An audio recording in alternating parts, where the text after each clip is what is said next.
Deuxième épisode de la saga à la recherche du meilleur sandwich de Strasbourg. Au menu aujourd'hui, un sandwich vietnamien. Welcome!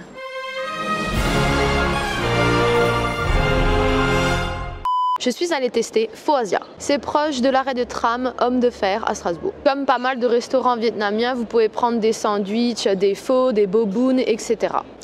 Et nous, ce qui nous intéresse, c'est le sandwich, les amis. Alors sans plus attendre, le voici, le voilà.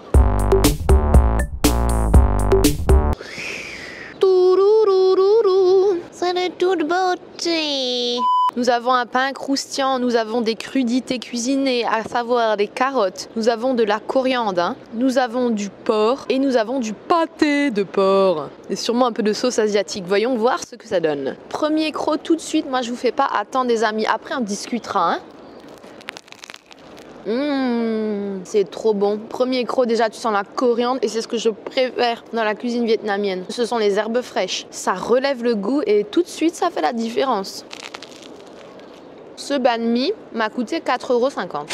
Alors c'est pas la première fois que je mange des sandwichs vietnamiens. Moi là où est-ce que je vais en général à Strasbourg pour manger un sandwich vietnamien, ça s'appelle banh mi Saigon. Mais là comme j'ai fait la première vidéo, j'ai déjà sorti la première vidéo de la saga. Il y a un abonné que je salue d'ailleurs et qui se reconnaîtra, qui m'a conseillé d'aller voir chez Pho Asia pour les banh mi. Et donc comme moi je connais déjà banh mi Saigon, je me suis dit testons Pho Asia pour voir lequel je préfère. Et déjà je vois quelques différences. Mais d'abord, première différence, c'est le pain. Il est fariné en dessous. Celui de banh mi Saigon, il n'est pas fariné. Celui de banh mi Saigon, il a l'air un petit peu plus industriel. Je sais pas s'il est industriel, mais il a l'air un peu plus industriel dans le sens où sa forme est régulière. Ici, on a une forme un petit peu plus anarchique. Ça donne un petit peu plus confiance. Enfin, vous voyez ce que je veux dire? On a le sentiment qu'il est fait de manière artisanale. Et forcément, ça influe sur le goût de manière inconsciente.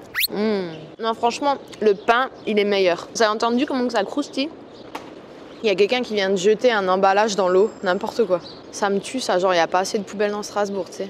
Le molde de garniture, pour l'instant je me régale. Regardez un peu ce qu'il y a à l'intérieur, moi je trouve que c'est vraiment intéressant dans les vidéos quand on montre concrètement qu'est-ce qu'il y a à l'intérieur. Ça donne une idée un peu plus précise de ce que je mange, puis ça donne faim quoi. C'est une tuerie, je suis trop contente d'avoir testé. Pâté de porc, comme ça j'avais jamais goûté, on va voir ce que c'est. S'il y en a qui connaissent la cervela, ça a à peu près le même goût. Après on va goûter aussi un bout de porc comme ça.